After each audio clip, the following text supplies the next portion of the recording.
Hello, it's Jennifer from heysealemon. Before the school season approaches, there is still time in the summer to make things, and I want to show you my top 6 DIYs to try in the summertime.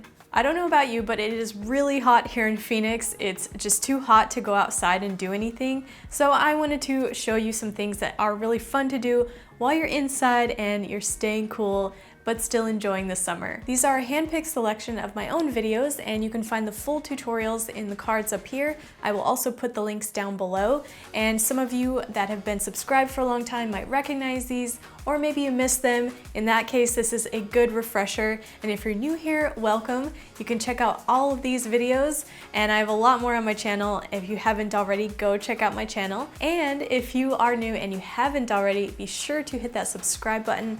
You don't want to miss any of my videos. I upload something new every week. And be sure to hit that bell and check mark all notifications so you can be the first to get notified when I post new videos. All right, let's get into it. First, I recommend why not try some DIY tie-dye. Summer is a great time to try new things, to try new projects, and this for me was my first time trying tie-dye.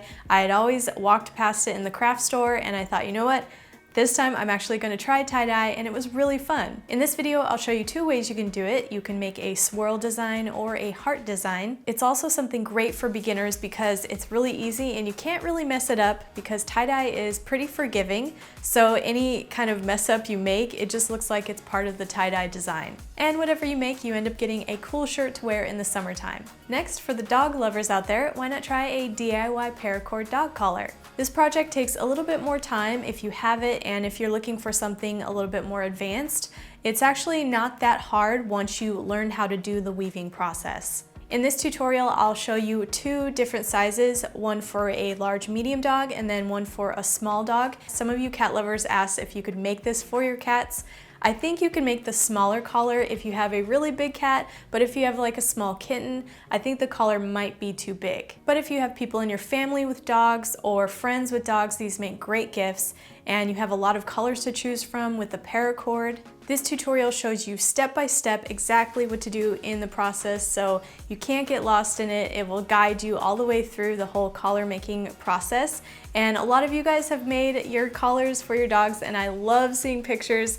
You've shared them with #heysealemon, and I think your dogs are so cute. After I made Kona's in that tutorial, she's still wearing hers, so it's a strong, durable collar, and paracord is quick drying material, which is great for pets. So if you're looking for a specific custom color arrangement on your dog's collar, or you want to make some gifts for your pet lover friends, go check out that tutorial. Another thing you could try making are friendship bracelets. These are a little bit on the easier side of the braiding and weaving type of projects, and they're really easy to make. And you don't have to just make them for your friends. You can, but you can also make them for yourself. They make really nice bracelets. I still wear the one that I made from that video, and they only take a couple of supplies. I used to make these all the time when I was a kid during summer. If you're ever bored, it's something easy and fun to do to pass the time. Also, you can watch TV while you're doing it. Once you get the hang of it, it's really easy to do and you almost don't even think about it, and before you know it, you have a bracelet made. This bracelet is just one project in that video. It also has other ideas on things you can do in the summer when you're bored, especially if you're a kid. It has projects that are great for kids, so go check it out. Another thing you can try is making a watermelon notebook. So speaking of going back to trying new things in the summertime, I think this is a great time to learn how to make new things and try new projects. And if you want to try some bookbinding, go check out this video. You'll learn how to do a buttonhole stitch.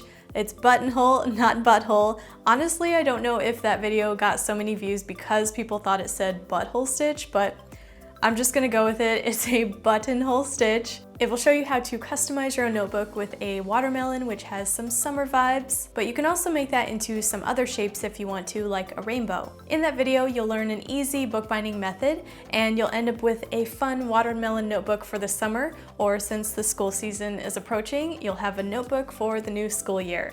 Another fruity DIY to try is this pineapple organizer. This is a project from my DIY room decor video, and it's made out of foam core, which is usually easy to find from your local store, and it's a fun way to change up your wall decor in your room. It's also a great way to get ready for the school year if you want to be more organized with your room decor, or you can use it to collect your summer memories. If this is your aesthetic, there's even more boho-inspired room decor in that video, so go check it out.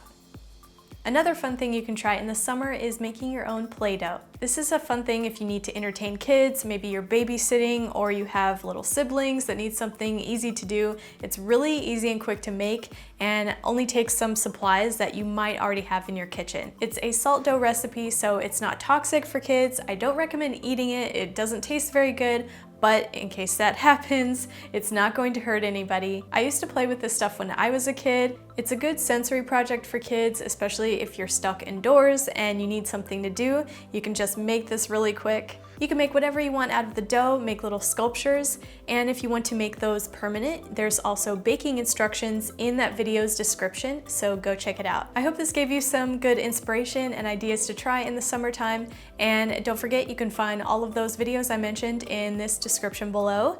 And if you try any of these, I would love to see pictures of your projects, so be sure to share those with a #heysealemon on your preferred social links and follow me while you're there. Let me know what you guys are up to for the rest of the summer in the comments below, and if you haven't already, hit that subscribe button, and even if you are subscribed, make sure you hit that bell so you can be the first to get notified for when I post new videos. I have some more fun videos coming up, including some back to school related videos. Go check out this playlist for more inspiration on things you can try in the summer. There's a lot of projects in there.